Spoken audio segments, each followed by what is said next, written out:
Viewers, இன்னைக்கு நம்மளுடைய சேனலில் ஒரு முக்கியமான அரசியல் தகவலை பற்றி தாங்க நம்ம பார்க்க போகிறோம். தமிழகத்தில் 2026இல் சட்டசபை தேர்தல் நடைபெற உள்ளது. இதனை அடுத்து அரசியல் கட்சிகள் வியூகம் அமைத்து வருகின்றன. தாவேகா கட்டமைப்பை வலுப்படுத்தக்கூடிய பணிகளில் விஜய் தீவிரமாக ஈடுபட்டு வருகின்றார். இதற்காக 234 தொகுதிகளிலுமே தற்போது பூத் கமிட்டிகள் அமைக்கப்பட்டு 70,000 உறுப்பினர்கள் தேர்வு செய்யப்பட்டு வருகின்றன. தேர்தல் காலகட்டத்தில் பூத் கமிட்டி உறுப்பினர்களினுடைய பங்குதான் முக்கியமானது. எனவே பூத் கமிட்டி மாநாடுகளை விஜய் நடத்தி வருகின்றார். இந்த நிலையில தமிழக வெற்றி கழகத்தினுடைய சின்னத்தை தேர்வு செய்ய அந்த கட்சியினுடைய தலைவர் விஜய் தீவிர ஆலோசனை நடத்தி வருவதாக தகவல் வெளியாகியுள்ளது. பொதுமக்களிடம் எளிதாக கொண்டு சேர்க்கக்கூடிய வகையில் சின்னம் இருக்க வேண்டும் என்பதை விஜய் கவனத்தில் கொண்டிருப்பதாக கூறப்படுகிறது.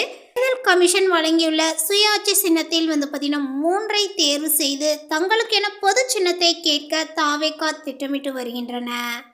அவ்வாறு பொது சின்னம் ஒதுக்கப்பட்டால் அதனை மக்கள் மத்தியில் பார்த்தீங்கன்னா பிரபலப்படுத்தி தேர்தல் பிரச்சாரத்தை முன்னெடுக்க விஜய் திட்டமிட்டு இருக்கின்ற திமுகவுக்கு உதயசூரியன், அதிமுகவுக்கு இரட்டை இலை போல தனது கட்சிக்கு மக்களை எளிதில் கவரக்கூடிய சின்னத்தை பெற வேண்டும் என்பதில் விஜய் உறுதியாக இருந்து வருவதாக தெரிகிறது.